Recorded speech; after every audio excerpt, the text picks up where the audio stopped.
Junior NTR సినిమాలకి ఎందుకు దూరం అయ్యారు? జూనియర్ ఎన్టీఆర్ సినిమాలకు దూరం అవడానికి కారణం అలా ఓపెన్గా అయ్యి ఉండొచ్చు. దాని తర్వాత ఆయన పెళ్ళి అవటం, నాకు పెళ్ళి అవటం, నేను వేరే సినిమాల్లో ఉండి ఇంపార్టెన్స్ లేకపోవడంతో నేను ఈ సినిమాలో చేయకూడదులే అనుకోవటం కావచ్చు. ఏదైనా చిన్న గ్యాప్ వచ్చిన మాట వాస్తవం.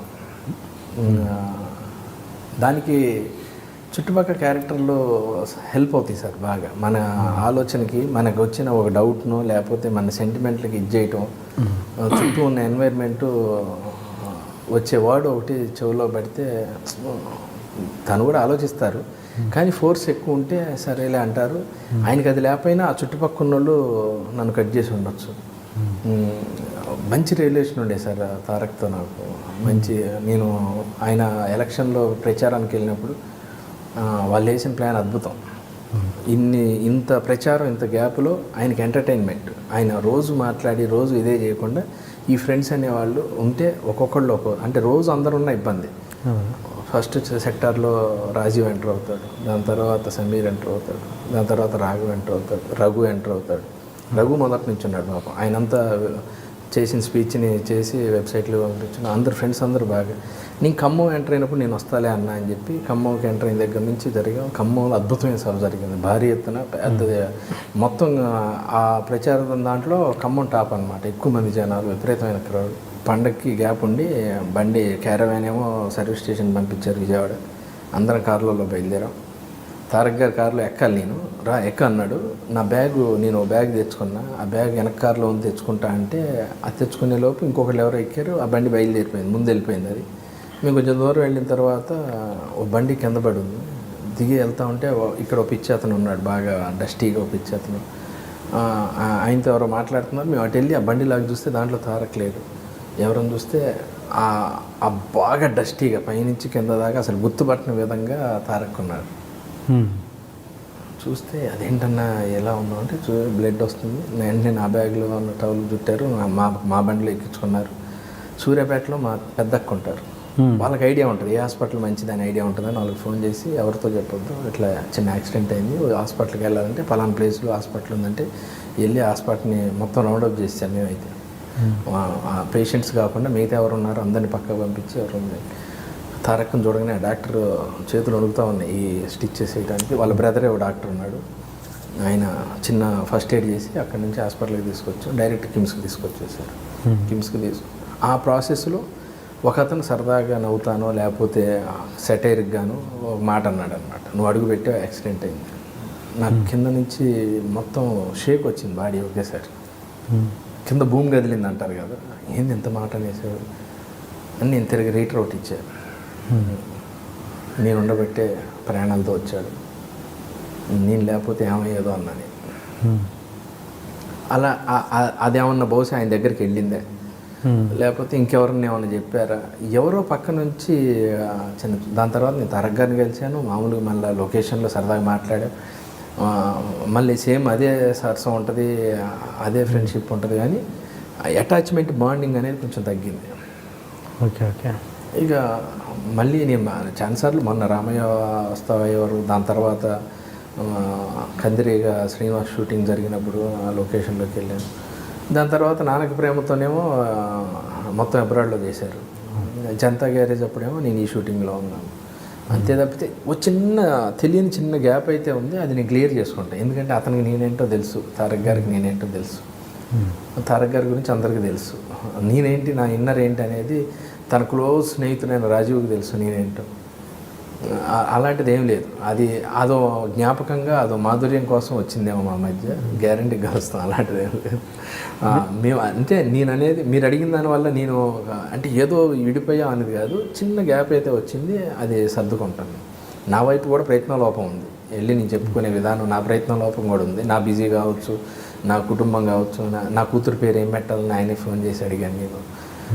దానికి ఆయన సజెషన్స్ ఇచ్చాడు. నేను ఎలా అంటే బాగుంది పేరు పెట్టి అన్నాడు. నా కూతురు ఇయర్ ఫంక్షన్కి తారక్ లాంటి హీరో వచ్చి మా పాపని ఆశీర్వదించాడు. అంత రిలేషన్ అంత ఇది ఉంది మా మధ్య.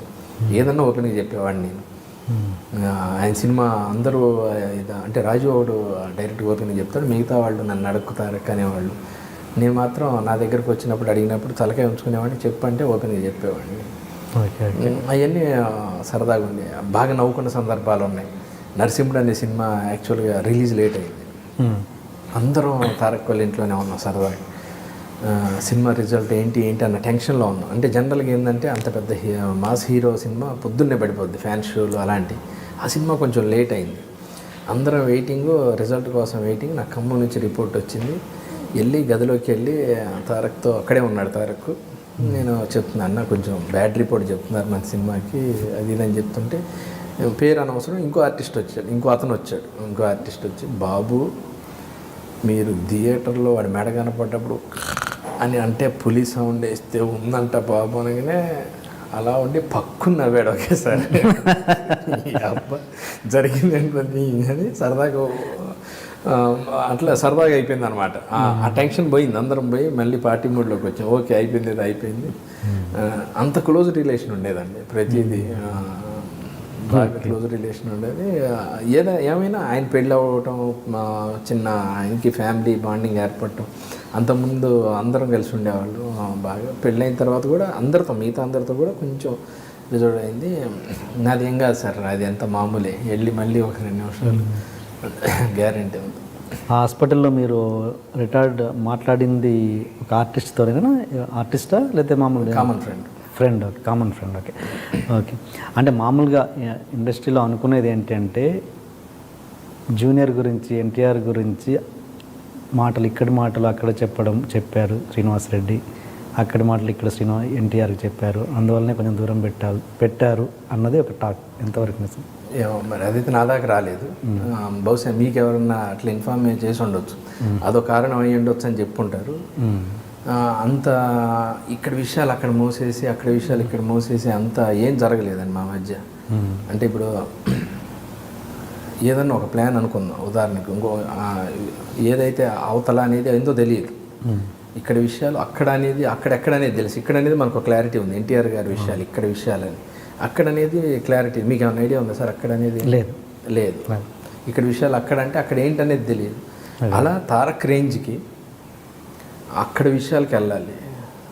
ఇక్కడ అనేది తారక్ రేంజ్ ఇదైతే దీన్ని మించి ఉండాలి అక్కడ అనేది. నాకు అంత అక్కడ ఉన్న పరిచయాలు ఏమి లేవు, మహా అంటే ఇక్కడే ఉంటాయి.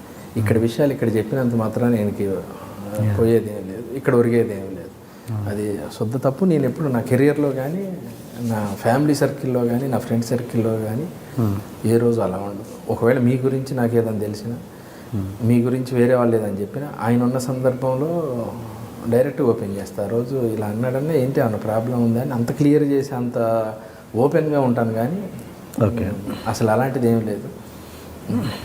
బహుశా నేను ఒకవేళ నా గురించి ఎవరన్నా ఇలా చెప్పారు, ఇలా జరిగిందని తెలిసిన వాళ్ళని అడిగేవాడిని. అసలు ఎవరు ఏంటి అనేది తెలియదు, ఒక అనుమానం కూడా లేదు నాకు. అసలు తారక్ గారికి నాకు మధ్య చిన్నది జరిగింది, చిన్న దూరం అయ్యాము, దానికి కారణం ఏంటి అనేది అసలు అర్థం కావట్లేదు నాకు.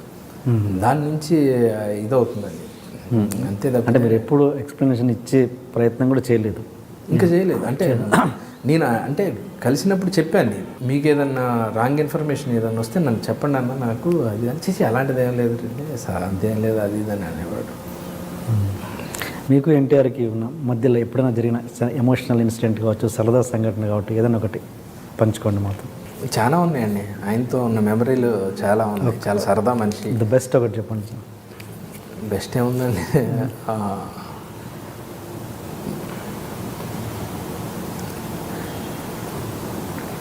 యమదొంగలో ఆ సీన్ జరుగుతున్నప్పుడు సర్కిల్ అంతా అక్కడే ఉంది దరిదాపు. నేను లేను ఆ రోజు ఆ లొకేషన్. మెమరబుల్ మర్చిపోలేదంటే నేను చిత్రగుప్తుడు, యముడేమో రాజీవ్ కనకాల,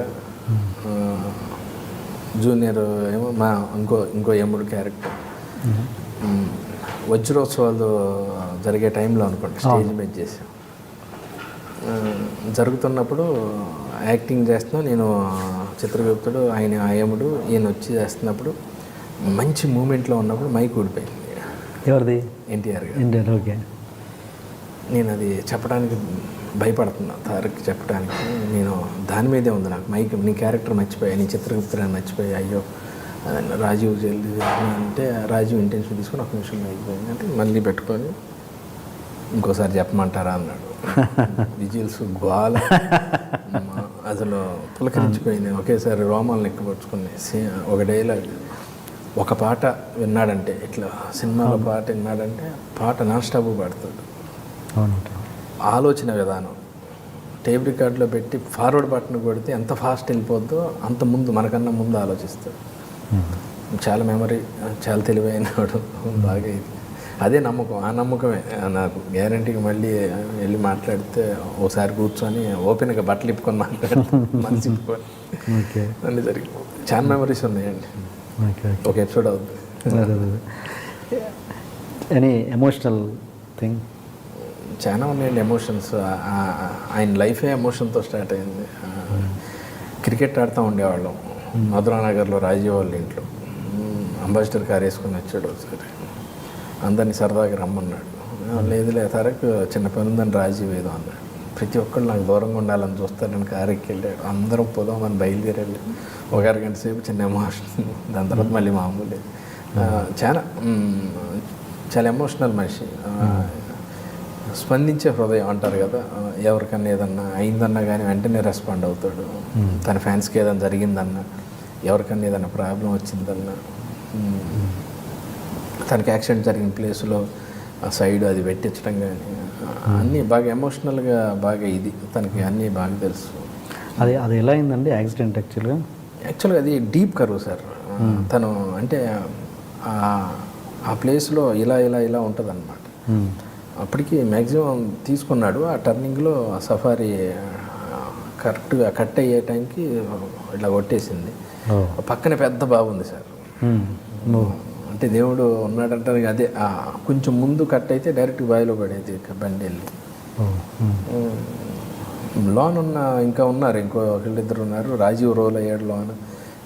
ఇంకో పెద్ద అని మా ఫ్రెండ్ ఒక ఆయన ఉన్నారు, ఆయనకు కూడా తలకి దెబ్బ తగిలింది. తారక్కేమో ఇక్కడ స్టిచ్చెస్ పట్టాయి. ఆ టైంలో అది జరగకూడదు, జరిగింది. ఓకే, ఎనివే మళ్ళీ మీరు కలిసి సినిమాలు పనిచేయాలి. చేస్తాం సార్, అలాంటిది ఏం లేదు, సమస్య లేదు. తారక్ గారితో అంటే తారక్ అంటానికి కూడా రావట్లేదు.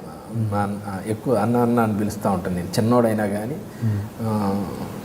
ఎందుకంటే సార్ చుట్టుపక్కల ఆయన పెద్ద హీరో. అలా మాట్లాడిన వాళ్ళందరూ కూడా కొందరు ఇదే ఏం తారక్ ఏంటి అన్నోళ్ళు అందరూ కూడా పక్కన కూర్చున్న వాళ్ళే. ఎందుకంటే ఆయన ఇమేజ్ కానీ పబ్లిక్లో మీకు తెలుసు, నేనేంటో నాకు తెలుసు. అయినా కానీ మనం బయట మన ఇద్దరం బాగా ఫ్రెండ్స్ అయినప్పుడు, మనం మామూలుగా బయట ఉన్నప్పుడు ప్రొఫెషనల్లో ఉన్నప్పుడు టీఎన్ఆర్ గారు ఏంటండి అన్న, మీరు శ్రీనివాస్ రెడ్డి గారు అన్నారు, లేకపోతే సారో లేకపోతే అన్నో, నాకన్నా చిన్నోడైనా అన్నా కానీ నేను ఏంటన్నా అది కాదన్నా అంటా ఉంటా, అన్న